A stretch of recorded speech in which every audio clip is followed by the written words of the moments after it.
বাদলার সন্ধ্যা ধীরে ধীরে নেমে এসেছে। পশ্চিম আকাশে কালো মেঘ গা ঘেঁষে নেমে এসেছে। বাঁশঝাড়ের ফাঁক দিয়ে হাওয়া ঢুকছে। ঘরের কপাট ঠক ঠক শব্দ তুলছে। বাইরের পথঘাট আজ অমাবস্যার ঘুটঘুটে অন্ধকার। কোনো মানুষের সারা শব্দ নেই, শুধু দূরে শিয়ালের ডাক ভেসে আসছে। হেমন্তবাবুর বাড়ির বসার ঘরে আজ এক অদ্ভুত নীরবতা। হেমন্তবাবু খাটে বসে আছেন, পাশে তার স্ত্রী। খাটের সামনে কাঠের সোফায় বসে আছে হেমন্তবাবুর দুই ছেলে, আদিত্য ও নীরজ। রাতের খাওয়া দাওয়া শেষ। ঘরে সবাই হালকা আলোচনায় বসেছেন। ঘরের এক কোণে কেরোসিনের লণ্ঠন জ্বলছে। হালকা হলুদ আলো চারপাশে ছড়াচ্ছে। জানালার ফাঁক দিয়ে মৃদু বাতাস ঢুকছে। মাঝে মাঝে দমকা হাওয়া এসে লণ্ঠনের হলুদ আলো কাঁপিয়ে তুলছে। বাইরে ঝিঁঝি পোকার শব্দ ভেসে আসে, আর দূর থেকে শিয়ালের ডাক ঘরের নীরবতায় মিশে যায়। তোদের ছোট ভাই অনিরুদ্ধকে কদিন হয়ে গেল খুঁজে পেলাম না রে বাবা। আমি কি কম খুঁজেছি? লোক লাগিয়েছি গ্রামে গঞ্জে, সবাইকে বলেছি যদি কেউ দেখতে পায় সঙ্গে সঙ্গে খবর দিতে। নির্বোধ ছিল বটে, কিন্তু মনটা ছিল সোনার মতো। হ্যাঁ বাবা, অনিরুদ্ধ যে এভাবে হারিয়ে যাবে তা ভাবতেও পারিনি। হঠাৎ যেন কোথায় হারিয়ে গেল ছেলেটা। আমরা তো খোঁজাখুঁজি ছেড়ে দিইনি, এখনো নজর রাখছি, কিন্তু এই গ্রামের আশেপাশে কেউ তাকে দেখেনি। যাই হোক, ছেলে তো ফিরল না। চেয়েছিলুম 3 ভাইকে সম্পত্তি দিতে, কিন্তু তা তো হলো না। আমার বয়স বাড়ছে, শরীরও ভালো যাচ্ছে না। তোরা চাকরি করছিস, ভালো রোজগার করছিস ভগবানের কৃপায়, কিন্তু আমার যে জমি জমা টাকা পয়সা কাগজপত্র আছে, সেগুলো তোদের বুঝিয়ে দেওয়া দরকার। আমি আর তোর মা এসব সামলাতে পারবো না। আপনি যা ঠিক মনে করেন তাই করুন বাবা। ঠিক আছে, অনিরুদ্ধ নেই, তোদেরই তো সব সামলাতে হবে। আর ও থাকলেই বা কি করতো? তোদেরকেই তো সব দেখাশুনো করতে হতো। আমি চেয়েছিলাম অর্ধেক সম্পত্তি ওকে দেবো, কিন্তু বাবা, আমি ওই রকম করেই কাগজ করে রাখছি। ও যদি ফিরে আসে ওকে বুঝিয়ে দিস তোরা। আমরা বুড়ো বুড়ি ভাবছি একটু অবসর নেব, তীর্থে যাব, 2 দিন বাইরে সময় কাটাবো। সংসার আর ভালো লাগে না। বাবা, আজ এসব কথা না হয় ছেড়েই দাও। এই নাও, খাওয়া দাওয়া করে শুয়ে পড়ো। ঠিক আছে, তোরা খেয়ে শুয়ে পড়, কাল সন্ধ্যের পর বসে সব বুঝিয়ে দেব। বাইরে তখন অমাবস্যার কালো অন্ধকারে চাঁদ ঢাকা। বাতাসে কাঁচা মাটির গন্ধ। ঘরের আলো কমে আসছে। ঝুলন্ত বাতির আলোয় সবার মুখে আলো ছায়া খেলা করছে। আদিত্য ও নীরজ নিজেদের ঘরে চলে গেল। প্রবীরবালা রান্নাঘরের দিকে গেলেন, আর হেমন্ত চুপচাপ জানালার বাইরের অন্ধকারে তাকিয়ে রইলেন, যেন কোথাও থেকে কারো ডাক শোনার অপেক্ষায়। অমাবস্যার রাত, বাইরে ঘুটঘুটে অন্ধকার, শুধু ঝড় বৃষ্টির শব্দ আর মাঝে মাঝে বিদ্যুতের ঝলকানি। জানালার কপাট দমকা হাওয়ায় কাঁপছে। বাঁশঝাড়ের ফাঁক দিয়ে হাওয়ার শোঁ শব্দ ভেসে আসছে। আদিত্য তার স্ত্রীর খাটে শুয়ে আছে। গভীর ঘুমের ঘরে হঠাৎ সে স্বপ্ন দেখে বাড়ির পাশের পুরনো কুয়োর ধারে সোনা, টাকা পয়সা, হীরা, মানিকের স্তূপ ঝলমল করছে। অন্ধকারের মধ্যে সেই ধনরত্ন থেকে অদ্ভুত আলো ছড়িয়ে পড়ছে চারপাশে। চমকে তার ঘুম ভেঙে যায়। ধীরে ধীরে পাশ ফিরে স্ত্রীর কানে কানে বলে, এই শোনো, এক অদ্ভুত স্বপ্ন দেখলাম। স্ত্রী বিস্ময়ে তাকিয়ে থাকতেই সে তাড়াতাড়ি বাইরে বেরোতে প্রস্তুত হয়। অমাবস্যার অন্ধকার আর ঝড় বৃষ্টির মাঝেই কুয়োর দিকে রওনা দেয়। বাইরে ঝড় বৃষ্টির তাণ্ডব চলছে। দমকা হাওয়ায় বাঁশঝাড়ের মাথা দুলছে। দূরে কোথাও শিয়ালের দীর্ঘ ডাক শোনা যাচ্ছে। হেমন্তবাবুর ঘরের দরজায় হঠাৎ জোরে জোরে কড়া নড়ার শব্দ, ঠক ঠক ঠক করে। হেমন্তবাবু ঘুম থেকে উঠে বিছানা থেকে নেমে দরজা খুলতেই দেখতে পেলেন আদিত্যর স্ত্রী দরজার সামনে দাঁড়িয়ে। কি ব্যাপার বৌমা, এত রাতে তুমি? হ্যাঁ বাবা, আমি। বাবা, আপনার ছেলে বাইরে গেছে, অনেকক্ষণ হয়ে গেল, এখনো ফিরছে না।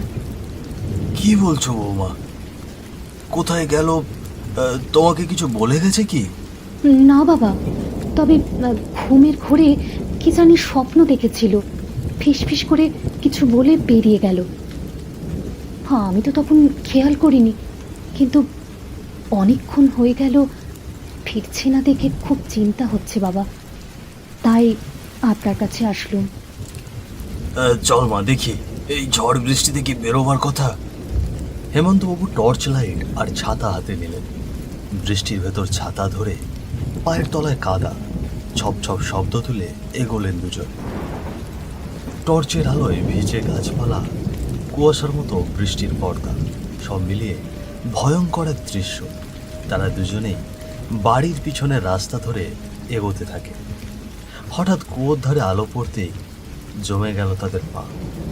তারা দ্রুত সেখানে গিয়ে দেখে আদিত্য মাটিতে পড়ে আছে, চোখ দুটো বড় বড় করে, মুখ হাঁ হয়ে আছে, যেন জীবনের শেষ মুহূর্তে কিছু ভয়ঙ্কর জিনিসের মুখোমুখি হয়েছিল। ওগো, ওগো, এ কি হলো তোমার? না না না না, এটা হতে পারে না, এটা হতে পারে না। এটা কি করলো? এটা কে করলো? হে ঈশ্বর, এক ছেলে হারিয়ে গেল, আর এক ছেলে পৃথিবী ছেড়েই চলে গেল। আমার সংসারে এ কি অভিশাপ নেমেছে। ভোরের আকাশ ফিকে হয়ে আসছে, পাখিরা কিচিরমিচির করে ডাকছে, কিন্তু সেই সুরও আজ যেন শোকে ডুবে গেছে। বিকেলে শেষ আলোটা তখন ধুলোমাখা গ্রামীণ রাস্তায় ঢুলে ঢুলে পড়ছে। রাস্তার ধারে বিশুর চায়ের দোকান, টিনের চাল, বাঁশের খুঁটি, সামনে পুরনো কাঠের বেঞ্চ। কেটলির ভেতর থেকে উথাল পাথাল বাষ্প উঠছে, সাথে ভাজা পেঁয়াজির গন্ধ মিশে আছে বাতাসে। দোকানের সামনে এক কোণে বসে দুজন লোক, দুজনের হাতেই গরম গরম ধোঁয়া ওঠা চায়ের কাপ। দূরে বাঁশঝাড়ের ফাঁক দিয়ে ঠান্ডা হাওয়া বইছে, চায়ের কাপে ধোঁয়া তাতে কাঁপতে কাঁপতে মিলিয়ে যাচ্ছে। শুনলি রে, হেমন্তবাবুর বাড়িতে কি হয়েছে? মানে হেমন্তবাবুর সংসারে কেমন বিপদ নেমে এলো। শুনেছি। সেই প্রতিবন্ধী ছেলেটা, যাকে সবাই উনুন বলে ডাকতো, হঠাৎ করেই হারিয়ে গেল, এখনো খোঁজ মেলেনি। আরো বড় সর্বনাশ হয়েছে আজ। বড় ছেলেটা মারা গেল রে। কি যে হচ্ছে হেমন্তবাবুর সংসারে। হেমন্তবাবু তো ভেঙে পড়েছে পুরোটাই। শুধু উনি না, তার স্ত্রীও মোটামুটি অসুস্থ হয়ে পড়েছেন। আজ আমি গিয়েছিলাম আদিত্যদের বাড়ি সৎকারের জন্য। মাটাকে দেখে মনে হলো শরীরের এক বিন্দু শক্তি নেই, চোখের জল শুকিয়ে গেছে। হ্যাঁ রে, মায়ের অবস্থা দেখে খুব খারাপ মনে হচ্ছিল। জানি না উনি আর কদিন টিকবেন। কি অভিশাপ যেন নেমেছে তাদের ঘরে। একের পর এক অঘটন সব ঘটে চলছে। এমন সংসার ছিল হাসি খুশিতে ভরা, এখন শুধু কান্না আর শোক। কে জানে আসল রহস্যটা কি। রাত ঘন, চারপাশ অন্ধকারে ঢেকে গেছে। বাতাসে ঝড়ের তীব্র ঝাপটা, গাছের ডাল ভাঙার শব্দ আর বৃষ্টি ঝিরঝিরানি মিলেমিশে একটা ভয়ানক সুর তৈরি করেছে। হেমন্তবাবুর বাড়ির ভেতর তার স্ত্রী প্রায় 1 মাস ধরে অসুস্থ ছিলেন, কিন্তু আজ রাতটা যেন সবচেয়ে কষ্টের। তিনি বিছানায় ছটফট করছেন, হাত পা নাড়াচাড়া করছেন, নিঃশ্বাস নেওয়া পর্যন্ত কষ্টসাধ্য। পাশে বসে আছেন হেমন্তবাবু, চুপচাপ, কণ্ঠে গভীর আফসোস আর দুঃখ। ঘরে দাঁড়িয়ে আছে আদিত্যের স্ত্রী, চোখে উদ্বেগ, কণ্ঠে অস্থিরতা আর ভয়। বাতাসে টলমল শব্দ, জানালা ধাক্কা খাচ্ছে ঝড়ের কারণে। বাবা, আজকে রাতটা আরো খারাপ লাগছে না? মাকে দেখেছেন তো, কিছুতেই শান্ত হচ্ছে না। হ্যাঁ, তোমার মায়ের অবস্থা তো ভালো লাগছে না। আমারও কেমন জানি ভয় লাগছে। 1 মাস আগেই এই অমাবস্যার রাতে আদিত্য মারা গেল। তোমার শাশুড়ি মা প্রথমবার অসুস্থ হয়ে পড়েছিলেন। আজ 1 মাস পূর্ণ হলো এই অমাবস্যা। জানি না কি দুর্দশা নিয়ে আসে আমার সংসারে। আমি কি ভুল করেছি ভগবানই তা ভালো জানেন। হ্যাঁ বাবা, মায়ের অবস্থা খুবই খারাপ। একটা ডাক্তার ডাকা দরকার। ঠিক আছে, তুই যা, গিয়ে ডাক্তার নিয়ে আয়।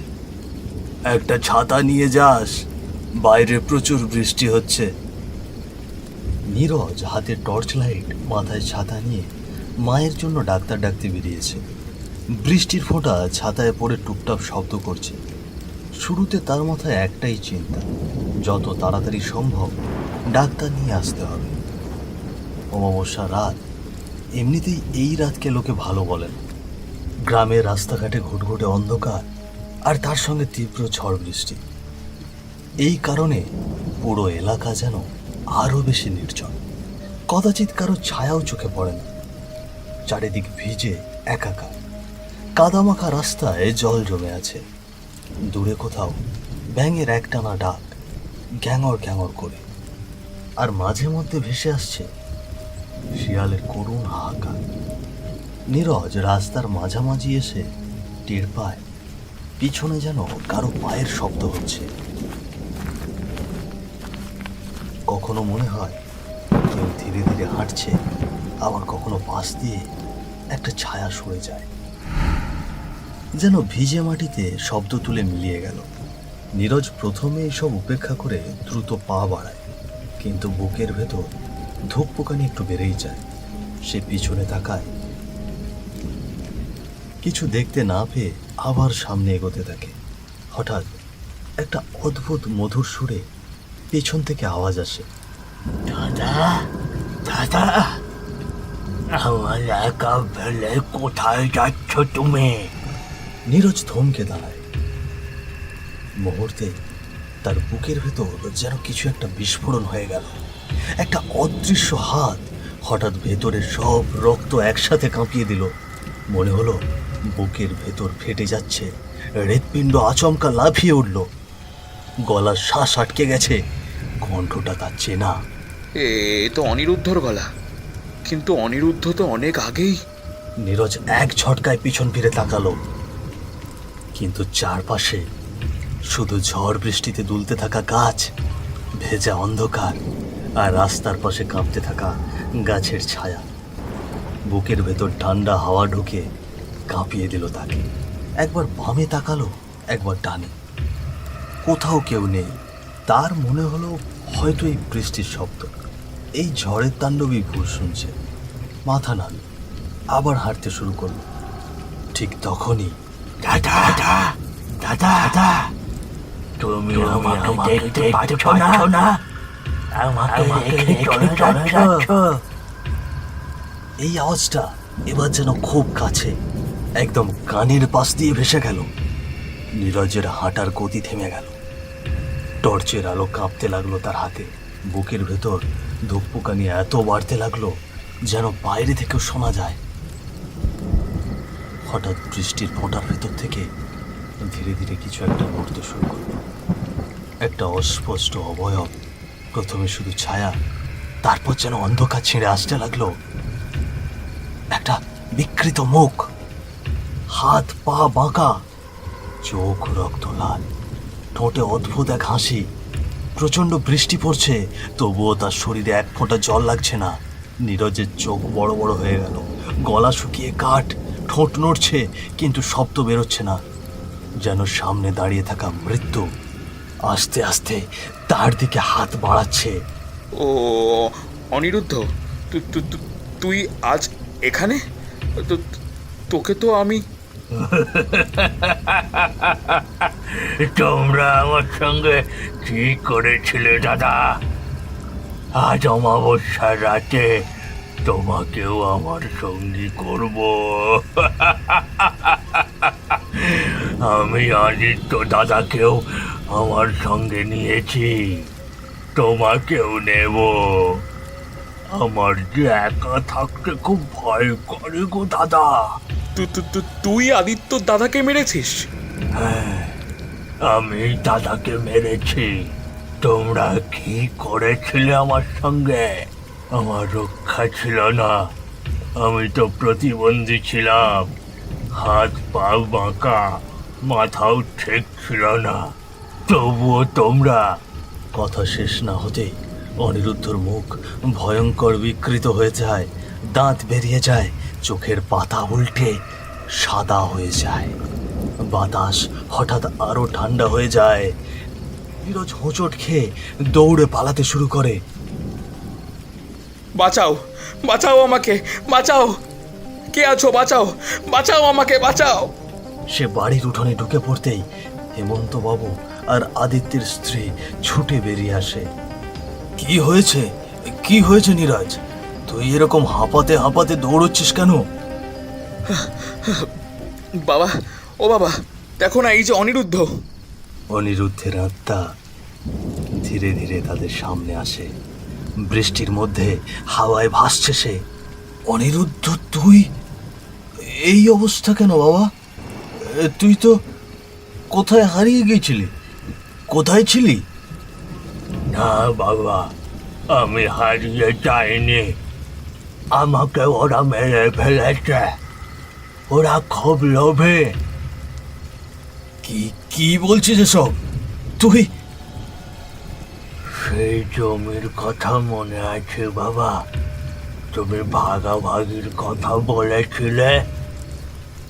বিদ্যুৎ চমকানোর আলোয় মুহূর্তের জন্য অনিরুদ্ধের বিকৃত ভয়ঙ্কর মুখটা আরো পরিষ্কার হয়ে ওঠে। সন্ধ্যায় ঘরে টিমটিমে কেরোসিন ল্যাম্পের আলোয় বসার ঘরে আদিত্য, নীরজ, হেমন্তবাবু ও তার স্ত্রী বসে আছেন। এক পাশের খাটে শুয়ে আছে অনিরুদ্ধ।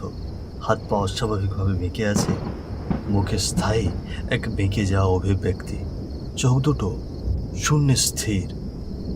দেখো নীরজ, আদিত্য, তোমরা দুজনে তো পড়াশোনা শেষ করেছো, চাকরি করছো, এখন নিজের পায়ে দাঁড়াতে পারছো, কিন্তু অনিরুদ্ধ তো নিজে চলাচলও করতে পারে না।